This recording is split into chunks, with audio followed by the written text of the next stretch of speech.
আল্লাহ তাআলা অহংকারী দাম্ভিক লোককে পছন্দ করেন না। অহংকারী, আমাদের তো অহংকার টহংকার নাই না? আছে অহংকার আছে? কিসের অহংকার বলেন? টাকার, আর ক্ষমতার, আর সৌন্দর্যের, আর হ্যাঁ পাওয়ার, সোশ্যাল পাওয়ার। এই যে অহংকার, অহংকারের খাঁচা থেকে মুক্ত রাখো আমাদেরকে তুমি প্রভু হয়ে। পড়েন আমিন। এটা একটা ভয়ঙ্কর খাঁচা। আচ্ছা, অহংকার করার আমাদের আছে কি বলেন তো? কিছুই নাই। আল্লাহ বলে ওয়া খুলিকাল ইনসানু দাঈফা, তোমাদেরকে আমি দুর্বল করে তৈরি করছি। আমরা দুর্বল, শুধু দুর্বল না, দুর্বলের ঘরের দুর্বল। আমার বাপ ছিল দুর্বল, আমার দাদা ছিল দুর্বল, আমরা 14 গোষ্ঠী কি হাল আতা আলাল ইনসানি হিনুম মিনাদ দাহরি লাম ইয়াকুন শাইআম মাযকুরা। আল্লাহ বলেন একটা সময় ছিল উল্লেখ করার মতো তোমার কিছুই ছিল না। আজকে তো এত লম্বা চওড়া মানুষ, আমরা কিছুই ছিলাম না। আমার বর্তমানে বয়স চলে 36, 37। তো আজ থেকে 37 বছর আগে আমি কি ছিলাম? আমার অস্তিত্বই ছিল না, আমার কোনো নাম ছিল না, আমার কোনো গ্রাম ছিল না, আমার কোনো অ্যাড্রেস ছিল না, আমার কোনো পরিচিত ছিল না। আজ থেকে আরো 37 বছর পরে একটু খেয়াল করেন তো, এখন তো 37, আরো 37 ধরেন বাঁচলাম। এরপরে আমি দুনিয়া, দুনিয়া থাকবে কিন্তু আমি নাই। আজকে কার জন্য আটকে আছে দুনিয়ার কাজ বলেন তো? আপনার দাদার জন্য, আপনার নানার জন্য। তো আপনাকে লাগে কেন? আপনাকে লাগে? লাগে না তো আমাকে। আমি দুনিয়া, একদিন কিছুই ছিলাম না। আল্লাহ বলেন হাল আতা আলাল ইনসানি হিনুম মিনাদ দাহরি লাম ইয়াকুন শাইআম মাযকুরা।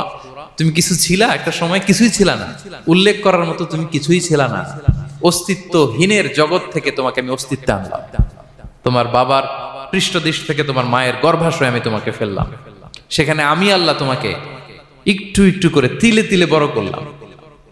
9 মাস 10 মাস পরে মায়ের পেট থেকে দুনিয়াতে তুমি আসলে। দেখেন তো দুনিয়ায় আসার পর আমাদের অবস্থাটা কি? কাপড় নাই, চোপন নাই, এভাবে চলে আসছি।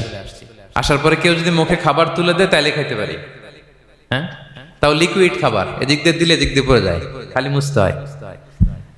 মেহমান একজন এসে আদর করে কোলে নিচে পেশাব করে দিছি ভরাইয়া, আছে না নাই? হয়েছে না, হয়েছে না? এরকম আদর করে একটা কোলে নিছেন। এখনই না ডায়াপার আসছে মিয়া, আজ থেকে 10 বছর আগে এগুলো ছিল নাকি? প্যাম্পাস ডায়াপার ছিল, এই কাঁথা টাতা নিয়ে কোলে নেওয়া লাগতো। এরপরে দিছে ওদিক দিয়ে, জামা টামা ভিজে শেষ। ইভেন রাসূল সাল্লাল্লাহু আলাইহি ওয়াসাল্লামের কোলে এরকম বাচ্চারা পেশাব করে দিছে, এরকম হাদিস আছে। আদর করে মায়েরা বাবারা আসলেই তো তার বাচ্চাকে রাসূল সাল্লাল্লাহু আলাইহি ওয়াসাল্লাম কোলে দিতেন, পেশাব করে দিতেন। তো কার কোলে উঠছে এটাও জানি না, পেশাব করে ভরাই দিচ্ছে। পেশাব পায়খানা করে শয়লাভ। লিকুইড দিলে খেতে পারি, শক্ত কিছু খেতে পারি না। এই তো আমি, এই তো আমার ক্ষমতা। একজন যে বললেন ক্ষমতার অহংকার, এই তো ক্ষমতাটা তো এতটুকু। এরপরে যখন জোয়ান হয়েছে, এখন তো জোয়ান, এখানে একটা ভূমিকম্প হইলে কি অবস্থা হবে বলেন তো জোয়ানদের? হ্যাঁ, কাঁপতে কাঁপতে সব শেষ। একটা ভূমিকম্প, একটা তুফান হলে ওটার বিরুদ্ধে দাঁড়াতে পারি না। একটা তুফান, রাস্তায় টায়ার পাংচার হলে লাফ দিয়ে উঠি। ক্ষমতা আমার, আমার নাকি ক্ষমতার অহংকার। কি দুর্বল আমরা, হ্যাঁ?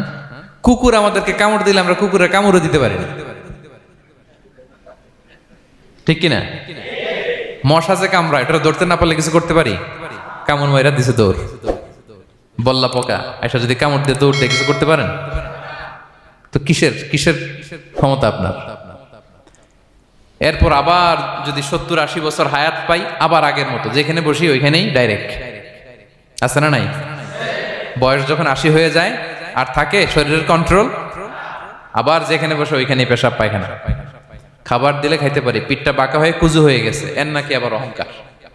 সাজে অহংকার, সাজে অহংকার সাজে একজনের। আওয়াজ করে বলতে হবে তিনি কে?